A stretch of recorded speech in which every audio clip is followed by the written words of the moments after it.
పరమాన్నం ఇస్తే ఆటో వాళ్ళు ఏమైనా లాస్ అవుతారా? ఎందుకంటారు? మరి ఫ్రీగానే బస్సు కోసం ఉంటుంటారు కదా, ఎక్కుతారు కదా, మరి పాపం ఆటో వాళ్ళకి ఎలాగైనా లాసే కదా. ఇప్పుడే ర్యాపిడో వల్ల కొంచెం లాస్ అవుతుంది. సార్ చూసుకున్నట్లయితే మంత్రి గారు కానివ్వండి, ముఖ్యమంత్రి గారు, తర్వాత డిప్యూటీ సీఎం పవన్ కళ్యాణ్ గారికి హనీమూన్ పీరియడ్ అయిపోయింది, పొలిటిక్స్ లో కొంచెం పనిచేయాల్సిన టైం వచ్చింది అంటారు. ఉగాది నుంచి అమలయ్యే పథకాలు ఎలా ఉంటాయి అంటారు? ఎందుకంటే అమ్మక వర్ధనం, రెండోది చూసుకుంటేనేమో పిల్లలకి డబ్బులు, మహిళలకేమో 1500 18 దాటిన వాళ్ళకి నిరుద్యోగ భృతి, ఇవన్నీ బాగుంటాయా? ఇప్పటిదాకా అయితే అసలు హోప్స్ అందరూ వదిలేసుకున్నట్టేనండి. ఏమీ లేవు, వాళ్ళు పెట్టరు అనే అందరూ ఆశ వదిలేసుకుంటున్నట్టున్నారు. అంటే నా అభిప్రాయం చెప్తున్నా. అర్థమైంది మేడం. అంటే ఖజానాలో డబ్బులు లేవనే విషయం కూడా ఉంది కాబట్టి. ఎందుకంటే ఇస్తాను అంటారు కానీ హ్యాండ్స్ అప్ అని అసెంబ్లీలో హ్యాండ్స్ అప్ అంటే ఇంకా ఏం ఆశ పెట్టుకుని చూస్తారు వాళ్ళు. ఈ నెల 20 తర్వాత దావోస్ వెళ్లే ఆలోచనలో ఉన్నారు ముఖ్యమంత్రి గారు కంపెనీల కోసం. మరి ఏమైనా వస్తాయంటారా? మాట్లాడి తీసుకురాగలరా? చెప్పలేమండి. మరి నిరుద్యోగులు, విద్యావంతులు భవిష్యత్తు ఎలా ఉండబోతుంది? ఇక రాను భవిష్యత్తు అనేది మంచిగా ఉండదు అని అనుకుంటున్నాను. లోకేష్ గారికి కూడా ఉప ముఖ్యమంత్రి పదవి ఇద్దాం అనుకుంటున్నారు. పవన్ కళ్యాణ్ గారు ఏంటంటే అన్నిటికీ రియాక్ట్ అవుతున్నారు. ఈసారికి ఆయన క్యాడర్ పెరుగుతుంది అంటున్నారు. మరి వచ్చేసారి బీజేపీతో కలిసి సీఎం బరిలో ఏమైనా ఉంటారా? పవన్ కళ్యాణ్ గారు ఉప ముఖ్యమంత్రి పవన్ కళ్యాణ్ గారు ఉంటారా ఉండరా అంటారా? అంటే చాలా వరకు కూడా ఈయన హైలైట్ అవుతున్నారు కదా కూటమిలో. ఉండొచ్చు, ఉండకపోవచ్చు అండి. ఎందుకంటే చంద్రబాబు గారిని దాటి చేయాలంటే కొంచెం ఆయనకి కూడా కష్టమే. ఇప్పుడు దాకా అయితే మాత్రం ఆ బీజేపీతో పొత్తు వల్ల ఆయన ఒకవేళ చంద్రబాబు గారు ఏమన్నా ఈయన తీసుకున్నారేమో అనుకుంటున్నారు. అంటే ఏం లేదు, తిరుపతి ఘటన కాడి నుంచి అధికారులు నాకు కొంచెం సపోర్ట్ ఇవ్వట్లేదండి, ఇస్తే బాగుండేది అంటున్నారు. కూటమిలో 15 ఏళ్ళు భాగంగా ఉందాం అనుకున్నాను, కానీ మరి ఏమైందో తెలియట్లేదు అంటున్నారు. అంటే ఆయనకి ఏమన్నా మధ్యలో ఆలోచన మెదిలింది అంటారా? అవును, అంటే చంద్రబాబు గారి వల్ల ఒకవేళ ఉన్నా ఇన్కన్వెంట్ ఫీల్ అవుతున్నారేమో అని నాకు కూడా అనిపిస్తుంది. జగన్ గారు పథకాలు ఇవ్వట్లేదని మళ్ళీ ప్రజల్లోకి వస్తానంటున్నారు పాదయాత్రగా. ఈ నెల 27 అన్నారు కానీ నెక్స్ట్ మంత్ స్టార్టింగ్ కానీ సెకండ్ వీక్ కానీ అంటున్నారు. ఎలా ఉండబోతుంది అంటారు? ప్రజలు ఆహ్వానిస్తారా? అంటే ఆయనకు ఉండేవాళ్ళు ఆయనకు ఉంటారండి. ఆయన కార్యకర్తలే కానీ కొంచెం ఆయన అభిమానులే కానీ ఉంటారు. మరి ఎందుకంటే వాళ్ళ జనాల సపోర్ట్ లేకుండా కూడా ఆయన బయటికి రాలేరు కదా. ఆయన ఒక్కరే రోడ్ల మీద తిరుగుతారంటే కుదరదు కదా. కేంద్ర ప్రభుత్వం ఇచ్చే రాయితీలు ఏమైనా ఉంటాయా? వచ్చే ఆర్థిక బడ్జెట్ ఉంది కదా, అది త్వరలో కొంచెం రాయితీలు ఇస్తారా? జిఎస్టీ పెరుగుదల ఏముంటుంది అంటారా? జిఎస్టీ మాత్రం కంపల్సరీగా పెరుగుద్దండి. మోదీ గారు మరి ఎందుకంటే ఎప్పుడు ఇంతవరకు ఈ రాష్ట్రానికి అయితే ఏమీ చేయలేదని అనుకుంటున్నాను. చెప్పారు కానీ ఇంకా చేయలేదు. అవును, నిధులు అంటున్నారు కానీ రాలేదు. ఇప్పుడు కనీసం చంద్రబాబు గారు ఈ పవన్ కళ్యాణ్ గారు కలిసి ఏదో తెచ్చేద్దామని ఎన్డీఏ కూటమిలో వెళ్ళాము అది ఇది అన్నారు కానీ ఇప్పుడు దాకా అయితే రాలేదు. అంటే దక్షిణాది రాష్ట్రాలు ఎప్పుడు చిన్న చూపే బీజేపీకి కానీ కేంద్రానికి. సో ఏంటంటే మతానికి పరంగా ఏదైనా పోరాడతారు కానీ సహాయం చేయాలంటే ఆలోచిస్తారు. నిర్మలా సీతారామన్ గారు కూడా పరిస్థితి అది. సో ఫైనల్ గా ఎలా ఉండబోతుంది మేడం 4 years అభివృద్ధి? అంటే ఇప్పుడు ఇనిషియల్ స్టేజ్ లో ఉంది, చేద్దాం అంటున్నారు, అన్ని సెట్ అవుతుంది అంటున్నారు. ఎలా చూడాలంటారు? అంటే ఈయన వచ్చిన తర్వాత మాకు ఇప్పుడు దాకా ఏమి లేదు కదండి మేడం గారు. మరి చూసుకున్నట్లయితే గతంలో జగన్మోహన్ రెడ్డి గారు ఏమో అనేక పథకాలు ఇచ్చేసారు కరోనాలో కూడా. మరి ఇప్పుడేమో లేట్ అయిపోతుంది, 7 నెలలు అయిపోయింది దగ్గర. మరి ఎలా అనిపిస్తుంది? కొంచెం భారంగా లేదా పథకాలు? భారంగానే ఉందండి. ఈ సంక్రాంతి సీజన్ అయిపోయింది, పండగ సీజన్, ఇంకా అధికారులు అందరూ పనులు చేయండి అంటున్నారు. డబ్బులు లేవండి ఖజానాలు అంటుంది ప్రభుత్వం. మరి ఎలా చూడాలి? మరి అలా లేవంటే మనంగానే ఏం చేస్తాం? సంక్రాంతి కానికి ఏమైనా వచ్చిందా రేషన్? గతంలో ఇచ్చేవాళ్ళు కదా, అప్పుడు ఇచ్చేవారు. సంక్రాంతి కిట్ అని బెల్లం అని వండుకోవడానికి అప్పుడు ఇచ్చేవారు. మరి ఏంటి ఎలా ఉంది? కరెంటు ఛార్జీలు, నిత్యావసర సరుకులు ధరలు పెరిగినాయి అంటున్నారు. పెరిగినాయండి. మరి ఏంటి మరి పవన్ కళ్యాణ్ గారు ఎలా ఉన్నారు? ఆయన ఉప ముఖ్యమంత్రి కదా, పనులు ఎలా అనిపిస్తున్నాయి? మరి ఏది మాకు ఇంతవరకు మాకేమి ఇది అనిపించట్లేదు. గతంలో ఏమనుకున్నారు? పథకాలు అన్ని అమలు చేస్తామన్నారు. ఇప్పుడు దాకా ఏమి జగన్ హయాంలో ఆయన ఇచ్చారుగా, అన్ని ఇచ్చారు. మరి ఉగాది నుంచి ఏమో ఇచ్చారు, అందరికి ఇచ్చారు, పెద్దలకి ఇచ్చారు. అంతకుముందు రాజశేఖర రెడ్డి ఆయన కూడా మరి ఆయన పెట్టినాయి కదండి ఇవన్నీ. లేవంటున్నారంటే డబ్బులు అయిపోయినాయి అంటున్నారు. మరి రైతులకి ఈసారి మొండి చేయలానే ఉంది. ఓ పక్కన ఉగాది నుంచి ఉచిత మహిళలకి బస్సు ప్రయాణం అంటున్నారు, మంచిదేనా? ఏది ఇప్పుడు దాకా ఏం లేదు కానీ విద్యా దీవెన, వసతి దీవెన, రెండోదేమో 18 ఏళ్ళు దాటిన మహిళలకి ప్రతి వాళ్ళకి 1500 అంటున్నారు. ఇస్తే బాగుంటది అంటారా? బాగుంటది. మరి అంటే చదువుకొని ఖాళీగా ఉన్నారు కదండి, మరి ఉద్యోగ కల్పన ఏమన్నా ఇస్తామంటున్నారు కానీ మరి ఏం కంపెనీలు ఏమి రావట్లేదుగా. కంపెనీలు ఏం లేవు, పోనీ గవర్నమెంట్ జాబులు అంటున్నారు, అవి కూడా లేవు. పిల్లలు చదువుకొని ఖాళీగా ఉంటున్నారు, పాపం ఇబ్బంది పడుతున్నారు. మరి ఉప ముఖ్యమంత్రి హోదాలో పవన్ కళ్యాణ్ గారు ఉన్నారు, మరి ఆయన కూడా రేపు సీఎం అయ్యే ఛాన్సులు ఉన్నాయి అంటున్నారు. మరి వచ్చే ఎలక్షన్స్కి ఈ లోపల చేస్తే మళ్ళీ ఈ గవర్నమెంట్ని ఎన్నుకుంటున్నామని ప్రజలు అంటున్నారు. మరి జగన్ గారు 27న ఈ నెల 27 కానీ లేకపోతే వచ్చే నెల నుంచి జనంలోకి వస్తామంటున్నారు. ఎందుకంటే పథకాలు ఇవ్వట్లేదు కదా. ఎవరు ఇచ్చినా ఆయన వచ్చి ఇప్పుడు ఇస్తే మంచిదే, మరి ఇంకా ఏం అమలులోకి రాలేదు. వస్తే ఆదరిస్తారా ఆయన? మరి మరి అంతే, ఎవరు ఇస్తే వాళ్ళు ఆదరిస్తాం. ఎలా ఉంది మరి పెరిగిన ధరల నిమిత్తం ఎలా ఉంది? మరి ధరలు పెరిగినాయి, మరి అలాంటి వాళ్ళు ఏం తింటాం చెప్పండి. నేను రేట్లు పెట్టి కొనలేము కదా. ఊరు వెళ్ళారా? రోడ్లు ఎలా ఉన్నాయి? మేమేం ఊరు వెళ్ళలేదు, రోడ్లు ఇంకా అవ్వలేదు అంటున్నారు. సరే, రోడ్లు అవ్వలేదు.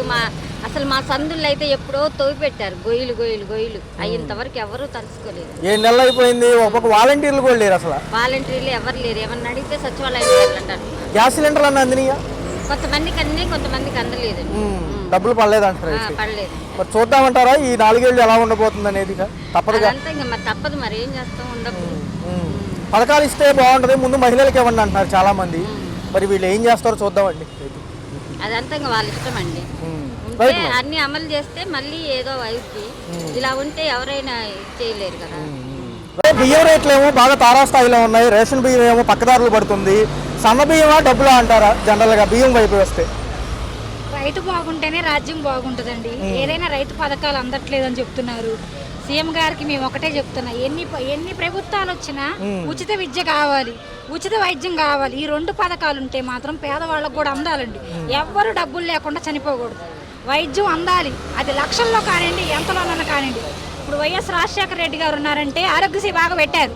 అలాంటి డెవలప్మెంట్ చేయండి. ఎందుకంటే నేను ప్రభుత్వం గురించి మాట్లాడుతాను, పథకాల గురించి మాట్లాడుతున్నాను. ఎందుకంటే మేలాంటి వాళ్ళు ఉన్నారు, పేదవాళ్ళు. మా బాబుని ఇంజనీరింగ్ చదివేయాలంటే కష్టమే, మా పాపని ఏదైనా చదివేయాలంటే డాక్టర్ కోర్స్ చదివేయాలంటే కష్టమే. కానీ మంచి టాలెంట్ ఉన్న పిల్లలు ఉన్నారనుకోండి, వాళ్ళకి ఉచిత విద్య, ఖచ్చిత వైద్యం కావాలి, విద్య కావాలి. గతంలో స్కూల్స్కి సంబంధించి వసతి దీవెన, విద్యా దీవెన తొందరగా అందేది స్టార్టింగ్లో. ఇప్పుడు వచ్చి సంవత్సరం కూడా అవుతుంది కదా, కొంచెం ఇబ్బంది పడుతున్నారు అంటున్నారు. ఏమంటారు? ఫీజు రిమెంబర్మెంట్ అందట్లేదండి పిల్లలకి. అమ్మఒడి కూడా రాదు ఈ సంవత్సరం, వచ్చే సంవత్సరం అంటున్నారు. మాలాంటి రోజు 200-300 కూలికి వెళ్ళే వాళ్ళం మేము. అలాంటి వాళ్ళం పిల్లలు చదివేయాలంటే కష్టం. ప్రతి తల్లి ఒకటి కోరుకుంటుందండి, ఏంటంటే నా బాధలు పిల్లలు పడకూడదు అని. పిల్లలు మాకంటే ఇంకో ఉన్నతమైన స్థానంలో నా బిడ్డలు పెరగాలి అని మేము అనుకోవడం. అది ప్రభుత్వం కూడా అందిస్తే ప్రయోజకులు అవుతారుగా ఆ పిల్లలకి. అది ఏ పిల్లలైనా పేద ప్రజలు ఇంజనీరింగ్ని, డాక్టర్ని మేము చదివేయలేము. ధరలు ఎలా ఉన్నాయి ఇప్పుడు? పెరిగిన ఇటు పక్క కరెంట్ ఛార్జీలు, నిత్యావసర సరుకుల ధరలు. కరెంట్ ఛార్జీలు పెంచేశారు.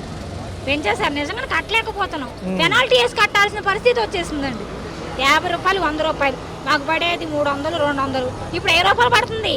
గతంలో సంక్షేమం అందజేసేలో వాలంటీర్లు ఎక్కువ శాతం ఉండేవాళ్ళు, ఇంటికి వచ్చి ఇచ్చేవాళ్ళు. సరే, అందినంత వరకు అందినింది అంటున్నారు. రెండో సంక్షేమానికి పెద్దపీట అప్పుడు ఎలా అనిపించింది? గతంలో ప్రభుత్వమే బాగుందండి. ఎందుకంటే ఇప్పుడు మేము ఫీజు కట్టకపోతే మా బాబుని పంపించేస్తానన్నారు. వాళ్ళే ఒత్తిడి చేస్తారు, పిల్లల్ని ఎగ్జామ్ రాయనియమంటారు. ఆ పథకాలు ఉండబట్టే ఇప్పుడు చదివించగలిగాం. ఇప్పుడు చదివించలేమేమో, పిల్లల్ని తీసుకొచ్చేస్తామేమో కాలేజీ నుంచి అని భయం వేస్తుంది. అలాంటి చేయకూడదని సీఎం గారిని నేను నమస్కరించి అడుగుతున్నానండి.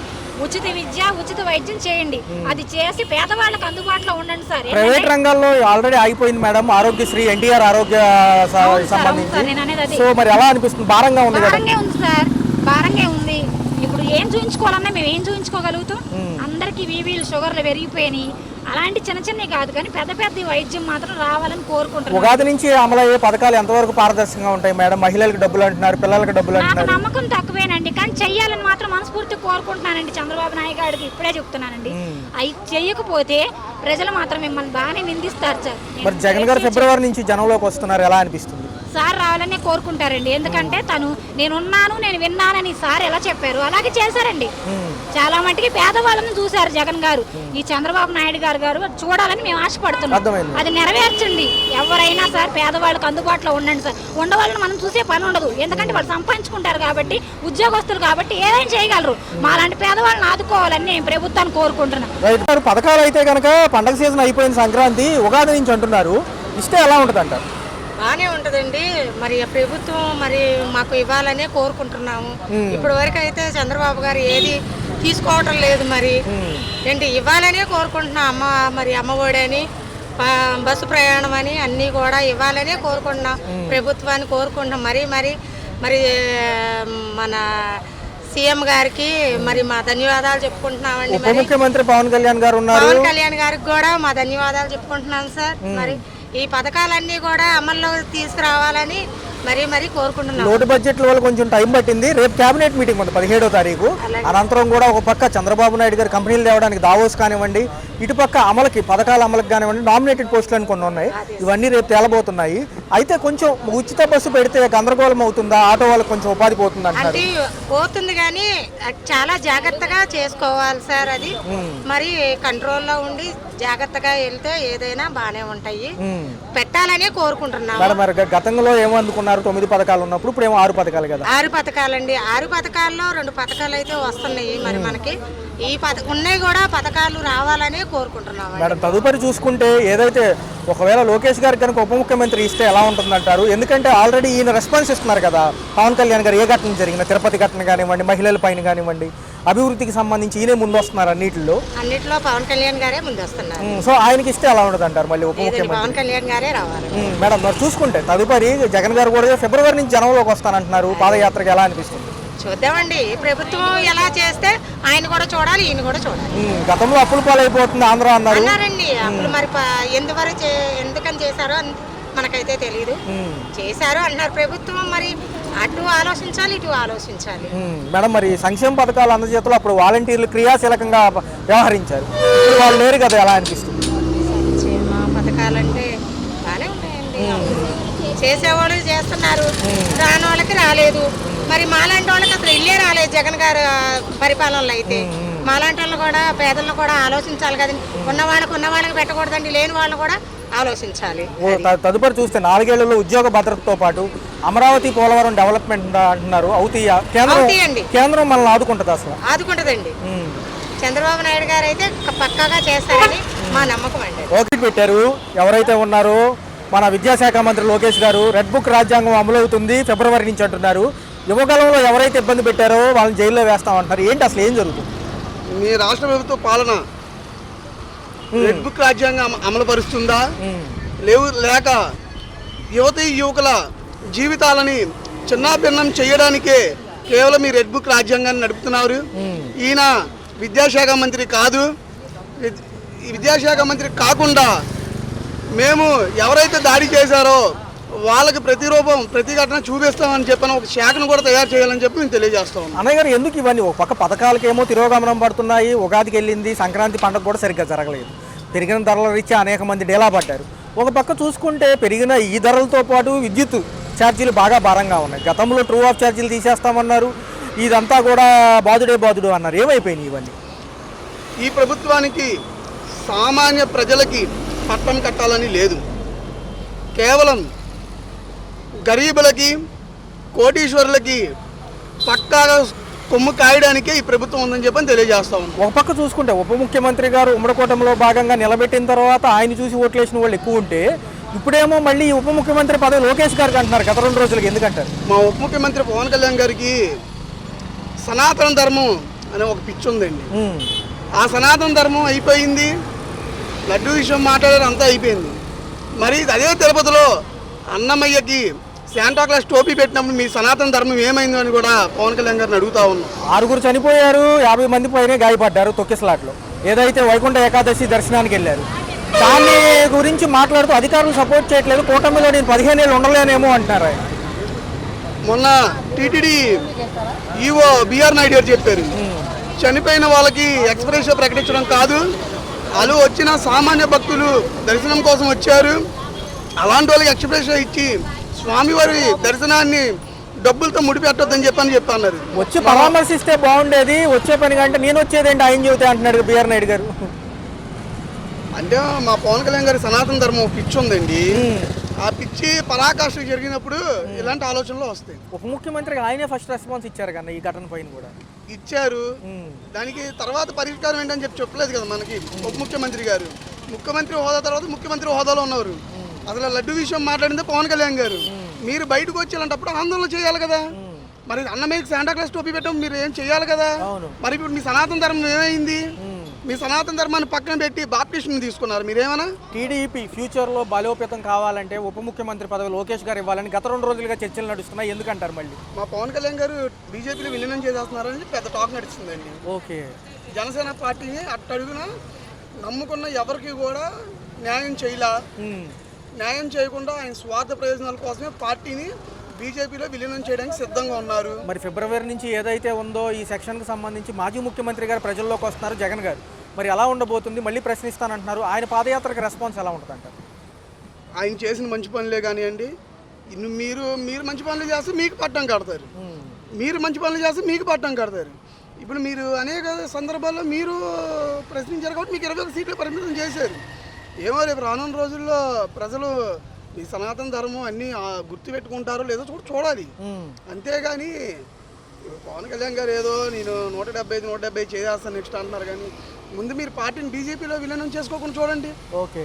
మరి ఏంటన్న ఉగాది నుంచి చెప్పే పథకాలు, తల్లికి దీవెన, విద్యా దీవెన, వసతి దీవెన, ఈ తల్లికి వందనం అంటున్నారు, నిరుద్యోగ భృతి, ఉచిత మహిళలకి బస్సు ప్రయాణం, ఇవన్నీ. లోకేష్ గారు ఏమో జాబ్ క్యాలెండర్ జనవరి 1 ప్రకటిస్తారు, 12 కూడా చెప్పారు. 12 జాబ్ క్యాలెండర్ రిలీజ్ చేస్తానని చెప్పని విద్యార్థుల జీవితాలు చిన్నాభిన్నం చేశారు.